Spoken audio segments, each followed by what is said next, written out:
think the UK textiles industry is famous around the world. It taught me a ton.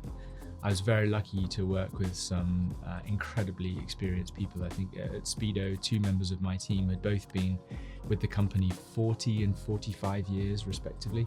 And they had worked through, I guess, really the revolution of what modern textiles are in terms of achieving performance in quite tough environments, like helping a swimmer to break a world record or win a gold medal or something like that.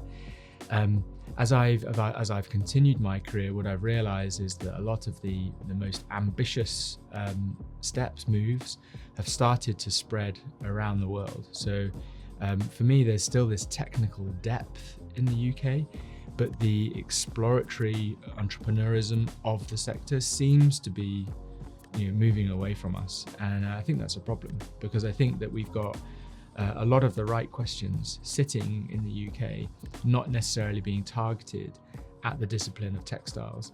And so matching the curiosity that we have as a nation, our inventive ability, and if you look at the history of invention, British patents and industrialization is just so core to who we are.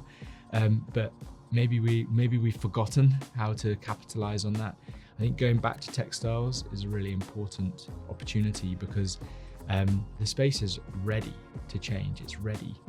I think the weaknesses that we have as an industry, not just as necessarily a nation, is that we sort of accept the status quo as if we've done, as if all of the big breakthroughs have happened and now our job is to optimize them, refine them.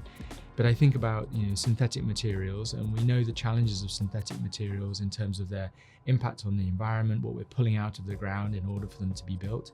Of course, we can do that in a more efficient, more effective way if we get into circularity, and we assume that now we've pulled enough material out of the ground, we just need to somehow allow it to come back into the system. But it's still technology that was built in the 40s, 50s and 60s of the 1900s. We're not talking about any massive new breakthrough. There is a lot of interesting work going on in biosynthetics, but we're still not asking the right question. And I think it takes a really agile and open mind to say, what is the brief that has never been given to the people that are able to craft the textiles of the future? Because if we keep saying we want it to be stretchy like lycra, fast drying like polyester, or have a certain hand feel like nylon, but maybe we can do it better, cheaper, more from a natural derivative. But when did we stop saying that fast drying, stretchiness, and a nice sensation in the hand, when did we think that was the pinnacle of the questions that we could ask? It is not the pinnacle.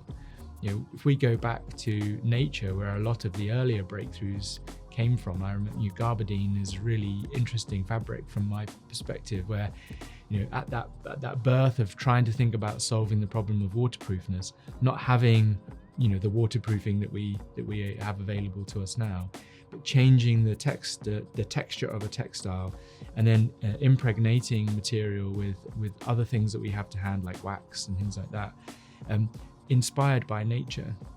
Nature had most of the answers that we're looking for. It's just it doesn't know how to be useful at scale or in a very, very human environment. So that curiosity is our opportunity. Our weakness, I suppose, is that we just look at textiles as a mass-producing industry, which is not going to find its home, in a small island like the UK, compared to what's possible across the rest of the world, Asia, etc.